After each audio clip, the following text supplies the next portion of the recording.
kajian bertajuk keberkesanan penggunaan dashboard ID Tidak dalam pengurusan data latihan di Institut Aminuddin Baki, Cawangan Sabah.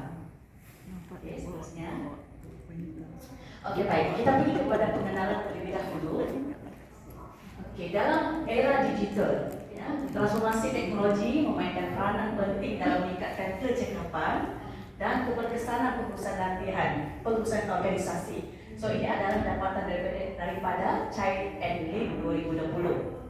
So dalam konteks pendidikan, sistem pengurusan data yang cekap amat diperlukan untuk memastikan satu operasi institusi dapat berjalan dengan lancar, ya. So dapatan ini daripada Hasan dan Ismail 2019. Okey. So dashboard ID Tidak, so apa itu dashboard ID Tidak? Ia dibangunkan menggunakan platform Local Studio, ya. Sebuah platform visualisasi data yang interaktif dan komprehensif. So platform ini membolehkan pengguna mengakses, menganalisis serta memaparkan data dari pelbagai sumber secara tersusun dan terancang dan interaktif. Okay, seterusnya. Okey, baik, kita pergi kepada latar belakang kajian. Saya menyentuh terlebih dahulu tentang organisasi di mana saya bertugas, itu peranan IAB. So Institut Aminuddin Baki ataupun IAB, ya, merupakan satu institusi latihan pendidikan di bawah Kementerian Pendidikan Malaysia, yang mana IAB memberi latihan pengurusan dan kepimpinan kepada semua pemimpin sistem, pemimpin di sekolah, itu pengetua dan guru besar, ya. Okey, keperluan sistem cekap dalam usaha meningkatkan kecekapan pengurusan data latihan.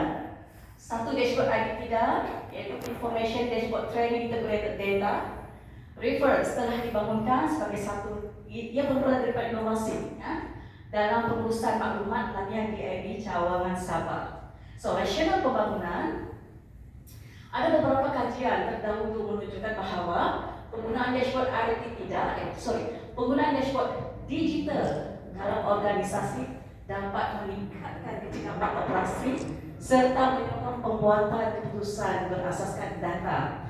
So ini adalah kajian daripada FIU 2013, Al-Kasabe et al. 2018. Okay, selain daripada itu, melalui sistem ini pentadbir latihan dapat memperoleh maklumat secara masa.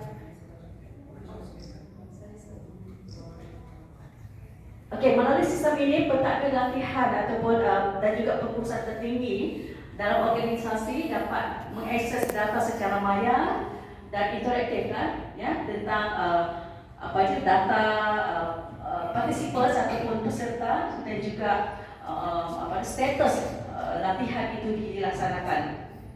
Okey, seterusnya. So kita pergi kepada pernyataan masalah. Di sini dinyatakan ada 3 pernyataan masalah, iaitu pertama, akses data tidak segera. Kita ada satu platform sedia ada, namun platform tersebut hanya menyediakan satu data mentah Excel bagi keseluruhan IAB. IAB dia ada 4 cawangan dan satu pusat lain di Induk dekat Estate. So data yang ada tu Excel keseluruhan IAB. So yang menyukarkan setiap cawangan untuk akses data sendiri kepada cawangan. Itu kekangan dia. Okey, kedua, pemantauan kurang efisien. So proses penapisan dan pemrosesan data yang lambat, menyukarkan pihak IAB Cawangan Sabah untuk membuat satu pemantauan dan pelaporan yang segera. Okey. Yang ketiga, tiada visualisasi menyeluruh kepada semua staf. Okey. So maksudnya di sini setakat ini tiada paparan visual masa bagi keseluruhan program latihan bagi jabatan di IAB Cawangan Sabah. So kajian ini hanya tertumpu kepada IAB Cawangan Sabah sahaja. So dengan itu satu solusi bagi mengatasi isu ini, satu solusi telah dikeluarkan, iaitu satu dashboard ID Tidak dibangunkan untuk atasilah tekanan yang dinyatakan ini. Okay, next. So objektif kajian ada 2. Mengenal pasti tahap penerimaan pengguna terhadap dashboard ID Tidak. Kedua, mengenal pasti tahap penggunaan dashboard ID Tidak dalam mempercepatkan proses pengurusan data latihan. Okay, seterusnya. Okey, kita pergi kepada metodologi kajian. Okay, kita menggunakan model TAM, iaitu Technology Acceptance Model.